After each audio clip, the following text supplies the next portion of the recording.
নমস্কার সকলকে আমার নতুন একটি মিনি ব্লগে তোমাদের অনেক অনেক স্বাগত। তো দিনটি ছিল নবদ্বীপের রাসের প্রথম দিন। সকালবেলা ঘুম থেকে উঠে রেডি হয়ে চলে গিয়েছিলাম পড়াতে যাওয়ার জন্য। পড়িয়ে বাড়িতে এসে বসিয়ে দিয়েছিলাম সব রান্না বান্না। আজকে করেছিলাম ভাত, চাল কুমড়োর ঘন্ট এবং মোচার বড়া দিয়ে আলু দিয়ে ঝোল। তাই দিয়ে সকালের খাবারটা সেরে আমি তৈরি করে নিয়েছিলাম একটা DIY হেয়ার জেল, যেটার পদ্ধতিটা আমি নিচে মেনশন করে দিয়েছি, তোমরা দেখে নিতে পারো। তারপর জেলটা মাথায় অ্যাপ্লাই করে স্নান করে রেডি হয়ে চলে গিয়েছিলাম একটা জায়গায় যাওয়ার জন্য। তো আমি এখানে হাঁটতে হাঁটতে টোটো ধরার জন্যই যাচ্ছিলাম। তারপর মনে মাথায় উঠে টোটো পেয়েও গিয়েছিলাম। তারপরে টোটোতে যাওয়ার সময় অনেক ঠাকুর দেখতে দেখতে যাচ্ছিলাম। এগুলো সব আমাদের রাসের নবদ্বীপের ঠাকুর।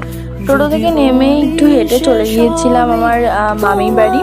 আচ্ছা, তো আমার মামির বাড়িতে আজকে ছিল লক্ষ্মী পুজো। তো তোমরা অনেকেই জানো যে রাস পূর্ণিমাতে অনেক জায়গায় লক্ষ্মী পুজো হয়। তোমাদের কার কার বাড়িতে লক্ষ্মী পুজো হয়েছে সেটা আমাকে বলো। মামির বাড়িতে পৌঁছে মামি ধরে দিয়েছে একটা মাজা।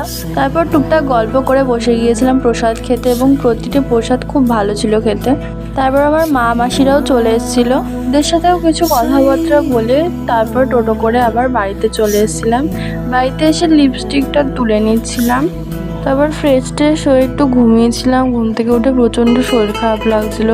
তারপরে আর কোনো ক্লিপ নেওয়া হয়নি। আজকের জন্য এতটা। দেখা হচ্ছে পরে একটা মিনি ব্লগে। ততক্ষণের জন্য বাই।